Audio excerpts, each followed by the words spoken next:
fin du match, et j'irai même plus loin, fin de cette parodie de match entre le Racing Club de Strasbourg C, voire même D. On a eu des joueurs qu'on n'avait jamais vus en pro. Je pense à Sabali, à Amadou Cissé. La hype, la big hype de pré-saison qui n'a jamais réussi réellement à Le Mans. Alors certes, il était blessé. Et puis bon, quasiment tous nos joueurs qu'on a mis sur le côté, les Mwenga, les Hochberg et tout. Et le Stade Rennais. Bon, il n'y a pas eu match, on va pas se mentir, forcément, quand Gary O'Neill décide ouvertement de dégager la Ligue 1, il le fait pas à moitié. Bon, c'est un petit peu problématique, parce qu'on a quand même eu des joueurs là-dedans qui ont été payés plus de 10 millions d'euros, je pense à Mwenga, je pense à Huxberg, Louis, je crois que c'est option d'achat, donc heureusement on n'a pas encore une obligation dessus. Alors bon, on peut aussi mettre Datro Fofana, qui a quand même été payé 12 millions par Chelsea, oui oui, 12 millions, alors que le mec n'a même pas le niveau de la Ligue 1. Ma foi. En tout cas, les Rennais, eux, ils ont joué, on va dire, en claquette en première période. Deuxième période, ça a été un petit peu plus intéressant de leur côté. Ils ont réellement mis leur bonne équipe. Ils sont partis à fond, surtout dans le début de la deuxième période. Et forcément, ils ont mis 2 buts avec Mbolo et Tamari. Bon, c'est un petit peu problématique dans le sens où il y a quand même des personnes qui sont abonnées à la Méno. On aimerait quand même un minimum de spectacle. Maintenant, il y a un point très important, c'est que c'est la première fois que ça nous arrive à Strasbourg, c'est la première fois qu'on joue sur 3 tableaux, on est littéralement en fin avril, je ne sais même pas si mon grand-père avait vu ça du côté de Strasbourg dans les années 1970, donc c'est vrai que voilà, ça fait partie peut-être du jeu, c'est le foot maintenant de 2026, de temps à autre on doit balancer des matchs, je peux l'entendre, mais on va quand même revenir sur Gary O'Neill. En tout cas, on va passer déjà au top côté Strasbourg. C'est un peu difficile en tout cas de choper un bon top dans ce genre de match. J'avais le choix entre un petit peu des joueurs qui sont mis un petit peu à fond, donnés comme on pouvait, mais qui n'avaient pas le niveau. Je pense principalement à Amadou Cissé, qui a quand même tenu 90 minutes sur ce côté droit. Il s'est battu comme un lion, mais on voit qu'il y a quand même un déficit de niveau. Donc j'ai quand même choisi Gessim Yassine, qui a été correct en première période, même s'il a tendance à trop jouer avec le ballon de temps à autre. Il doit jouer un petit peu plus vite la plupart du temps. Mais oui, j'ai mis Gessim Yassine plus par défaut qu'autre chose. Il a quand même montré aussi des bonnes choses en allant chercher le ballon, en étant toujours très bon dans les actions défensives.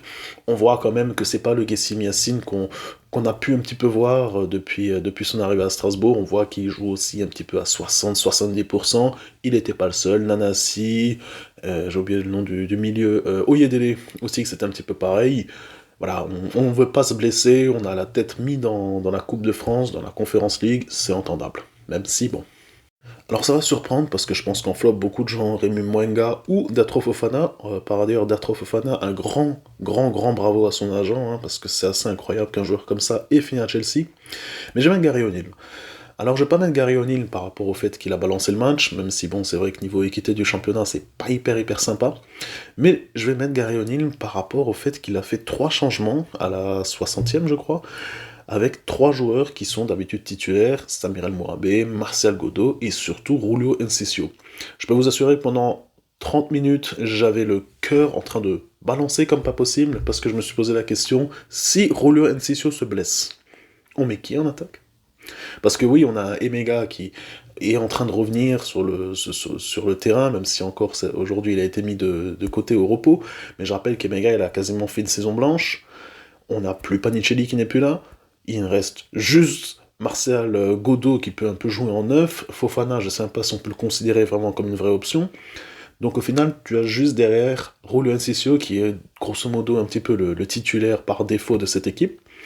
Je sais pas si Gary O'Neill a pris vraiment ça en compte.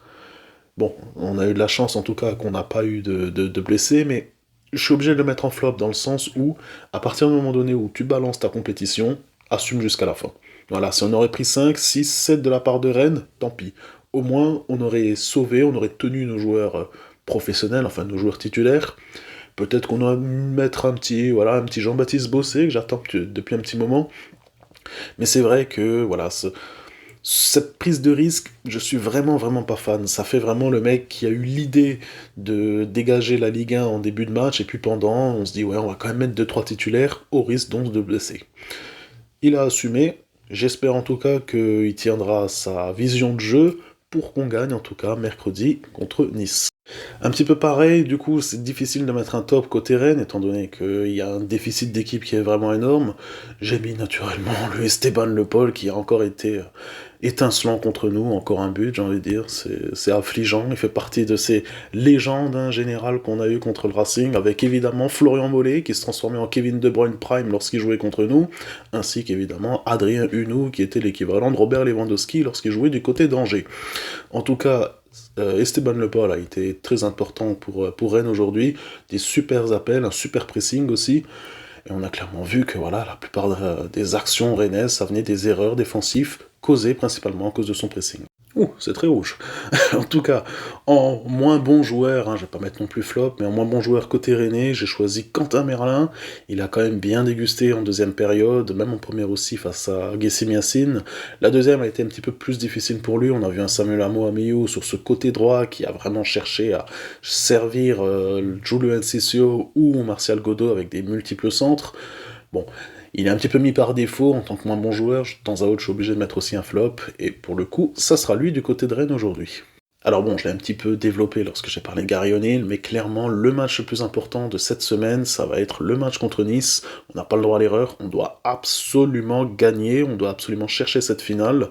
On verra si ça sera contre Toulouse, on verra si ça sera contre Lens, on verra aussi si ça sera le vendredi, j'ai oublié la date, je crois que c'est le 22 mai, parce que et on a aussi un match donc de Conference League qui se jouerait le mercredi. À ce moment-là, un club de football ne peut pas jouer entre 2 jours. Forcément, le match sera fait donc le samedi ou le dimanche. On le sait que le samedi, c'est jour de travaux pour le Stade de France, donc il faudra voir comment est-ce que la LFP va se démerder.